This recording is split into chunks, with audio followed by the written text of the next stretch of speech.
இப்போ இந்த கோவிலோட வரலாறு எப்படி வந்துச்சுன்னு நான் உங்களுக்கு சொல்லுவேன். அதையும் என்னோட சேர்ந்தே கேளுங்க.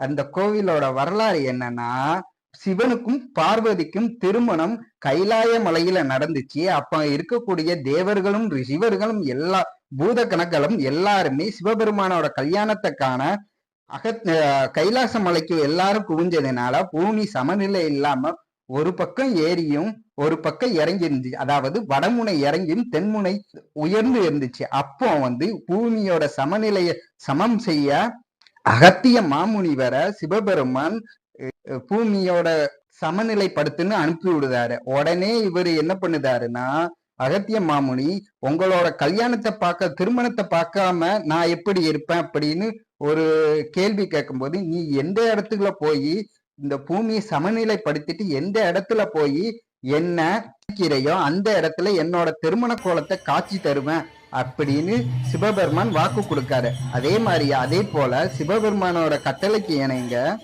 அகத்திய மாமுனி என்ன பண்ணுதாங்கன்னா, கைலாய மலையிலிருந்து மேற்கு தொடர்ச்சி மலை வழியாக திருநெல்வேலி மாவட்டத்துல இருக்கக்கூடிய பாபநாசத்துக்கு வந்து அங்க இருக்கக்கூடிய பொதிய மலையில நின்று பூமியோட ஏற்றத்தாழ்வை சமநிலைப்படுத்துதாரு. அப்ப சமநிலைப்படுத்தி போற இடமெல்லாம் அகத்திய மாமுனி சிவபெருமானுக்கு கோவில் எழுப்பி வழிபட்டு வந்ததாக ஒரு வரலாறு. அந்த வரலாறு வழியாகத்தான் இதுவும் டிராவல் ஆகி போகுது.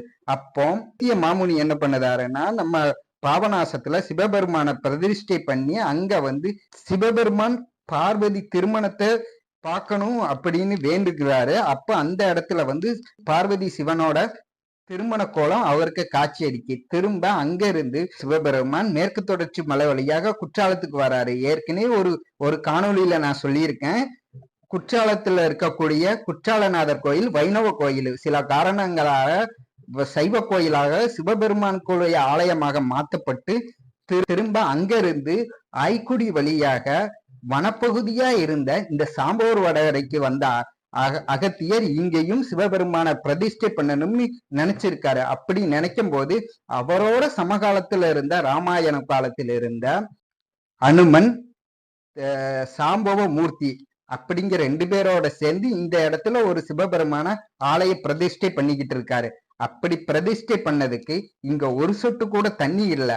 அந்த தண்ணி இல்லாத குறைய அறிஞ்ச அனுமன் என்ன பண்ணுதாருன்னா, சாம்பவர் வடகரையில இருந்து கிளம்பி மேற்கு தொடர்ச்சி வழியாக நம்ம மேற்கரைக்கு மேல இருக்கக்கூடிய அச்சங்கோவில்ல இருந்து தன்னோட வாள் மூலமா பள்ளத்தை தோண்டிக்கிட்டே சாம்பவர் வடவரை வரையாக வந்திருக்காங்க. திரும்ப அச்சங்கோவில்ல இருந்து நதி உருவாய்